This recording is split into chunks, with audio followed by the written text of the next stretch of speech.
So it is a rainy, chilly morning here in Massachusetts, and it is also October, which is National Domestic Violence Awareness Month. I am a survivor of domestic violence, so I have my purple on and I have my coffee, and I thought I would just do some story times to bring awareness to narcissism, to narcissistic abuse. And one, I want to let people know if you're going through it or have been through it, you are not alone. And two, if you haven't been through it, it is extremely hard to understand how insidious it is. So I thought maybe I could do give you a few stories and let you just understand by example how horrible this situation is. And I don't know, it's 24 years later, and even though my kids are adults, so it's not as bad, there's still threats here and there, and it's still there, right? It just doesn't have that control anymore. But it's really one of the most insidious things you can go through is dealing with a narcissistic abuse situation. So when we first separated, he didn't really have a place to be with the kids. So things were still really new. I was trying to keep things really stable for the kids. So he would do his visitation at my house and I would leave. Not the overnight stuff, but just like on a Tuesday night or whatever. So one night I left, but I had forgotten something. So I came back, I don't know, 15, 20 minutes later. I walked into him. He's sitting in my living room, shoes off, feet up. The kids are nowhere. The lights are off, movie going, popcorn, and my kids are nowhere to be seen. And I'm like, what is happening? Like, I'm shocked walking into this.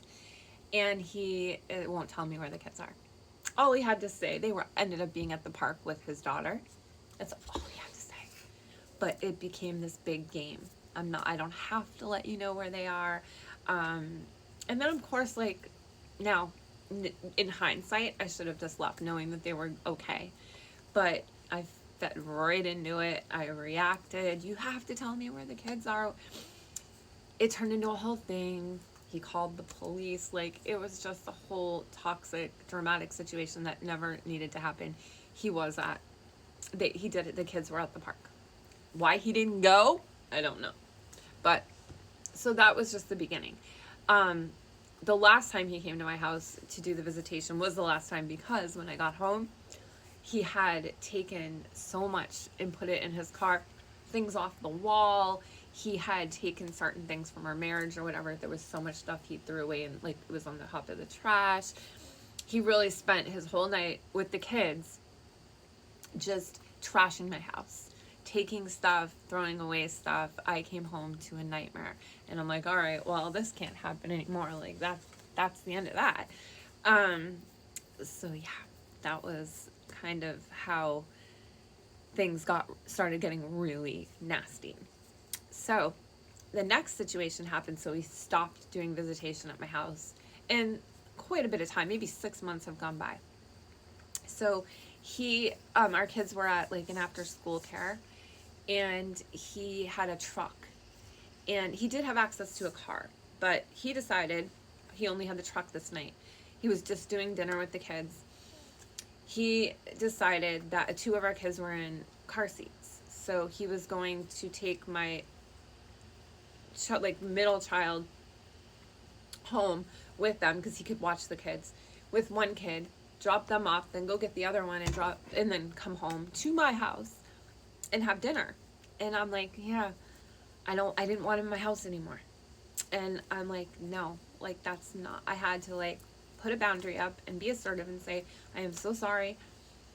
It's working out this way tonight, but I don't want you in my house.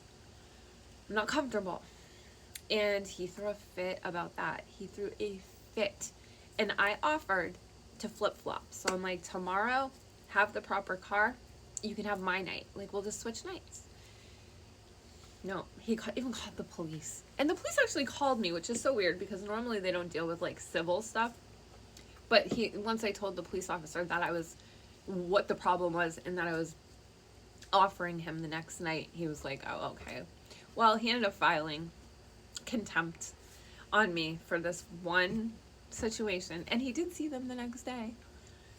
But he said that I was holding back visitation and this and that. So we go to court, And he was a nightmare the whole time we were waiting. We were in the lobby, and he was just, shouting things at me, like horrible things, to the point where a woman came and sat beside me and held my hand because it was just awful. So during this, we finally meet the mediator, and she was like, why are you doing this all the time? Why won't you let him see the kids? And I'm like, well, it was one time, and he did. I explained it, and they looked at him, and they're like, are you trying to get her in trouble? And he was like, no. But she is having to move, because at this point, my landlord had asked me to move, and I was looking for a place. And he told the judge that he wanted custody because I had to move, and the judge is like, well, is she on the streets? And I'm like, no, I'm looking for a place. Like, and the judge is like, well, let's give her a couple of months to find a place. And he's like, come back in 3 months. And he literally looks at the judge. He's like, no, we're not going to give her 3 months. We're going to give her a month. And the judge is like, no, 3 months. He left the courtroom and slammed the door. So now he's all mad. Now, while we were at court, I had to have a friend babysit. Now, he created this whole situation having to go to court. I had a friend of mine babysit, and she was a good hour from my house. So it was a Friday night. I had to go pick the kids up, but it was his weekend. So there was traffic. He left right from the courthouse and went to my house. I had to go from the courthouse, go to my friend's house to pick up the kids, and then go back to my house. So, of course, it was taking long. And I was running late. Not my fault. It was Friday night traffic. He starts calling me. You're not here. You're in contempt. He loved this contempt. I'm going to call the police.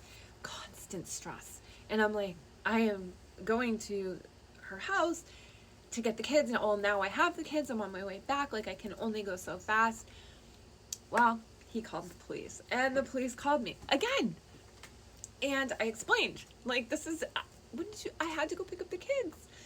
I'm on my way back right now. I'm getting there as quick as I can. So by the time I got there, he was on fire.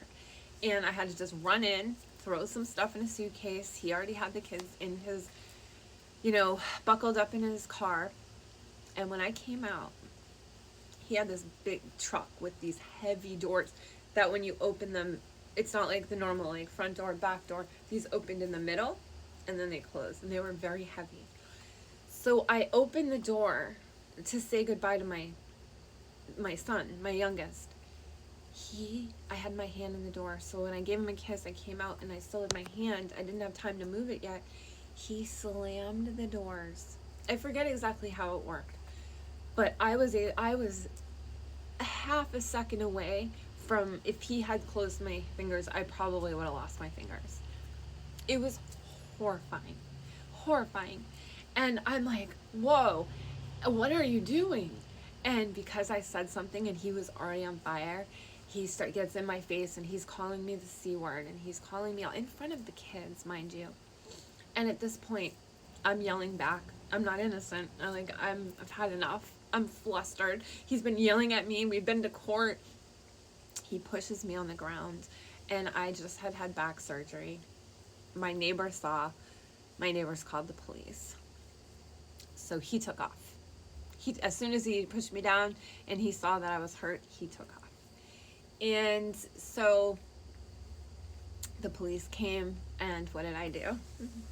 I begged them not to arrest him because he had my kids, and I didn't want them going to find him and my kids being in the car and him getting arrested. And they were telling me, like, we don't have a choice. And I'm like, I begged.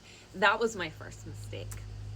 This is already 10 minutes. I'm running out of time, but that's just one example out of probably thousands and thousands. That was just right at the very beginning of just the hell of this divorce and co-parenting. And yeah, if you've been through it or going through it, my prayers are with you. If you haven't, listen to people when they talk about this, because they're going through it.